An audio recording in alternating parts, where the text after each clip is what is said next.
Can you rotate to put the tracks in the shape you want?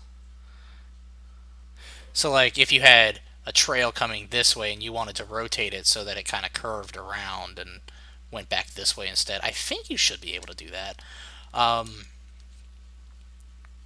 If you did proper tiling, you should be able to do that.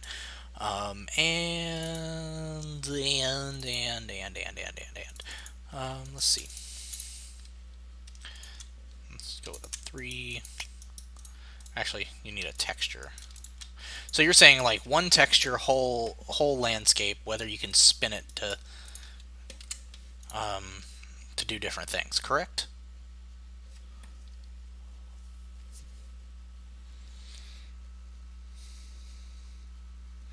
Oh, nice. Nice call, Sterling. I like it. If it's not working, blow it the fuck up. Yeah, well, actually, let's, so if you're doing a pattern, oh wait, wrong thing. If you're doing a pattern, thinking what you could do, yeah, um, actually, texture rotation right here. So you've got your brush for your landscape material. Change the rotation of the material right here to determine which way it's going. Then you can do pan UV to change exactly where at in your material it's going. As you can actually see it here once it decides to stop being a douche.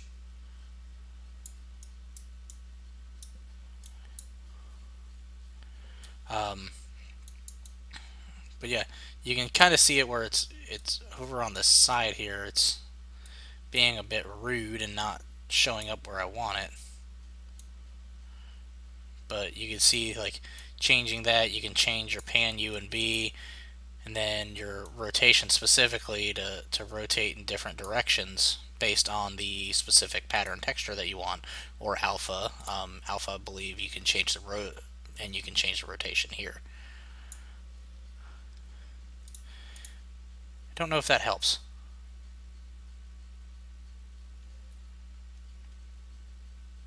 Does alpha work so I can create a pile of stones and just paint on the stones, no soil? Um, I want to say yes. So let's go to the alpha real quick. Tool strength, brush size, auto rotate, texture rotation. Take off auto rotate.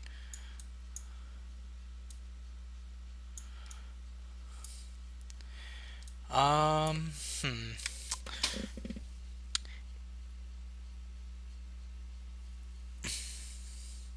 Yeah, the landscape tools, I think we need to show them off better. Personally, that's something I want to talk to the developers about and see what we can do to make this more understandable. Because this is like I love this stuff, but up until literally you said something about it, I had never thought about it and did not know that this existed. I mean, it's awesome that it does. It gives you a full 360 range, but excuse me.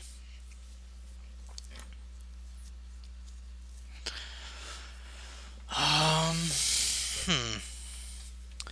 I think yes. I want to say that using the alpha will will change how much of it gets through. I know tool strength. So like, let's say you have pattern, and you go to tool strength of 1. So for instance, let's go with a new material. Let's do 3 3. Uh, Landscape layer weight. Call this one 1. This is going to be a really cheesy landscape. 2, boom, base color. This will be 0. This will be 1 1 1. There we go. That'll be the biggest contrast so we can see.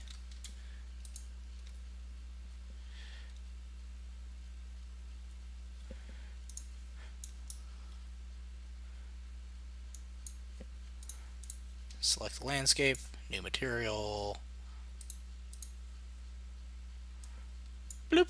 Okay, so that should work. Why are you opening a documentation? Okay, come down here, add weight blended layer, add weight blended layer. Now we can paint. Okay. So let's say I have the pattern brush and I want to paint in the brick clay pattern. I want to paint white layer. It has its problems. It definitely has, a lot of things that need to be desired. But once the shaders finish compiling, I can continue.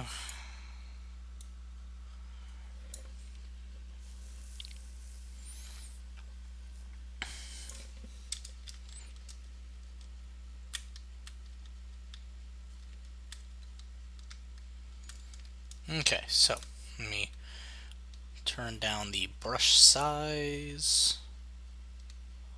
Boop. And switch to this. So as you can see right now, we have a tool strength of 1, and it's painting based on the texture we chose for the pattern. Now, let's see. If we rotate the texture, should change where these are located roughly.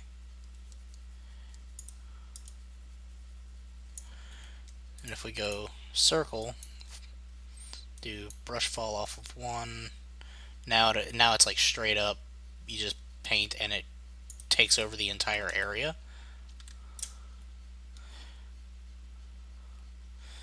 And then if we go, let's go back to pattern, use world space.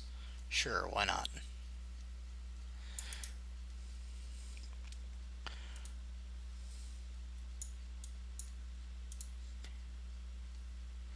Let's see, rotation.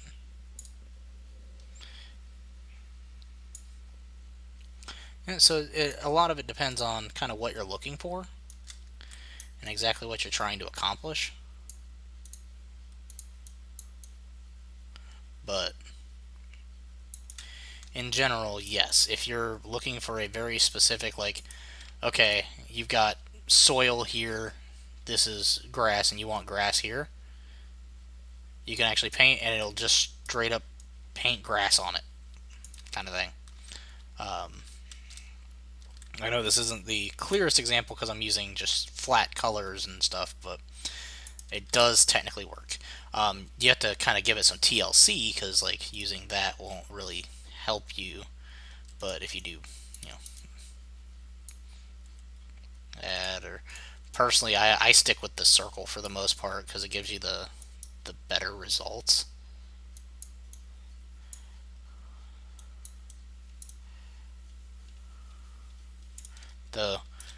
And I also have to remember my landscape does look choppy because I'm on medium settings now. I'm not used to that. I'm used to working with a much, much, much better computer than the one I have at home. So no matter what I do, this is always going to look like shit compared to what I can do at work. Pattern. Hey, that's kind of cool looking.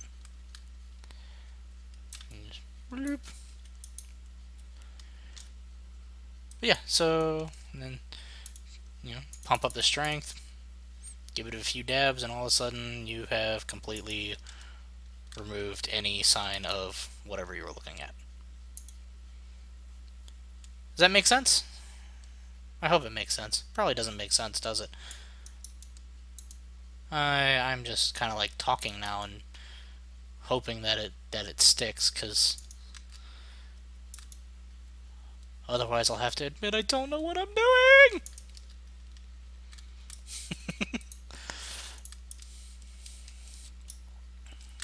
Boom, crate, loot.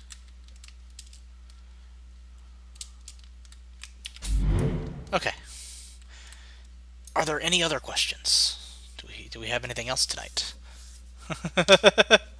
Can different NPCs have different nav volumes? That depends on what you mean. Um, there is a thing where instead of using the a singular nav mesh, you can have individual actors create nav meshes technically right around them. However, it's very convoluted and potentially doesn't quite work right. Um, do you mean like okay, so nav volumes. So like you want something like two NPCs, one has nav mesh blocking, one has nav mesh like culling distance or I don't fucking know. Let's see. Boop, boop, boop, boop, boop, boop, boop, boop.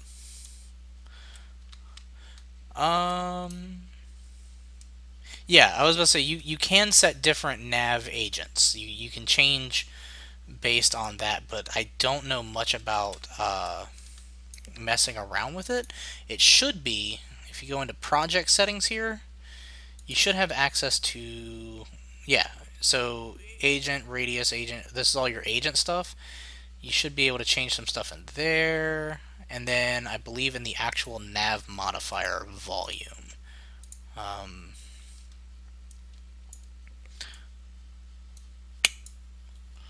let's see. Never no.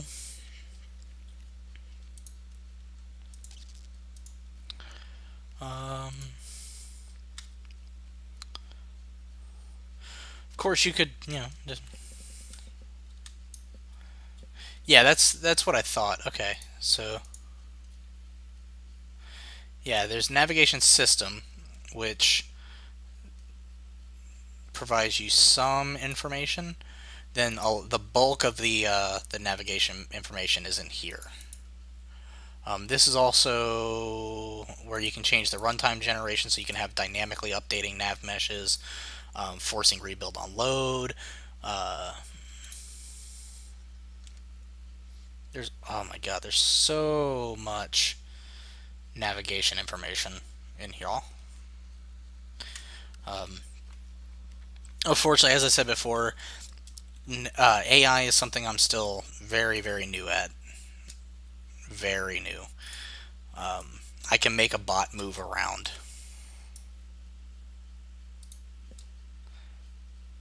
Doop, doop. Okay, you said it's in the bottom one here? Yeah, supported agents right here. So hit plus 13 members. So change. You can change it based on this, and then be like, okay, well, I need this to do X, Y, or Z. And then you can add another one, have it do completely different things. Is it possible to make a player run up a wall as the nav mesh runs along the floor, basically? I don't see why not.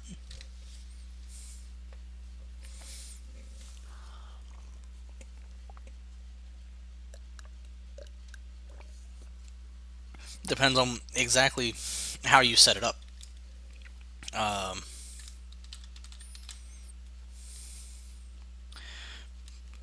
but yeah, that should be possible.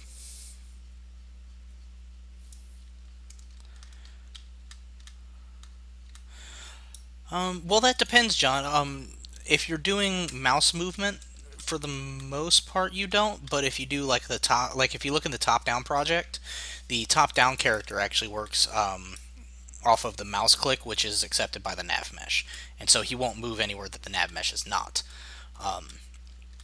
However, in general, for especially for like first-person or third-person character, like this character does not need the nav mesh at all. He can go wherever he wants, and the only thing that is affected, as John said, is the AI. It is dependent on how you set up the game, but in general, no, you probably won't even.